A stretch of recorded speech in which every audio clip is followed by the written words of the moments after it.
Hi friends, நம்ம இன்றைக்கி கனசெவ்வகம் பற்றி தான் பார்க்க போகிறோம். ஓகேவா?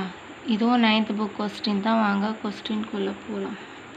10 centimetre into 6 centimetre into 5 centimetre அளவுள்ள கனசெவ்வக பெட்டியின் மொத்த புறப்பரப்பை காண்க அப்படின்னு சொல்லியிருக்காங்க. அதாவது கன அளவு கொடுத்துருக்காங்க.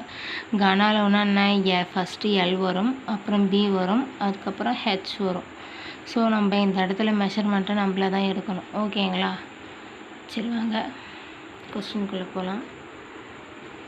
மொத்த புறப்பரப்புக்கான ஃபார்முலா என்ன? L into B, B into H, L into H. கனசெவ்வகம். ஓகேங்களா? இவங்க கனசெவ்வகத்துக்கு தான் கேட்டிருக்காங்க. சரி, ஓகேங்களா? வாங்க பார்க்கலாம். எல்லுக்கு நமக்கு என்ன கொடுத்துருக்காங்க? 10.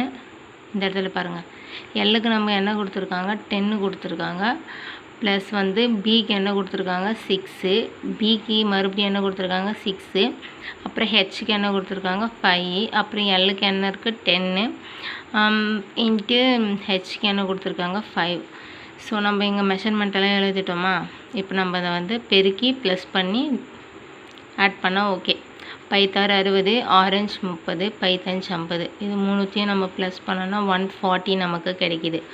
140 2ஆல் நம்ம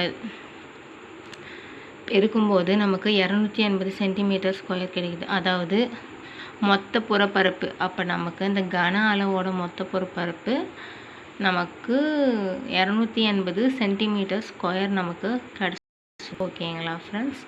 இது மாதிரி ஸ்கூல் புக் கொஸ்டின்ஸ்லாம் வேணும்னா நம்மளோட சேனலை ஃபாலோ பண்ணிக்கோங்க.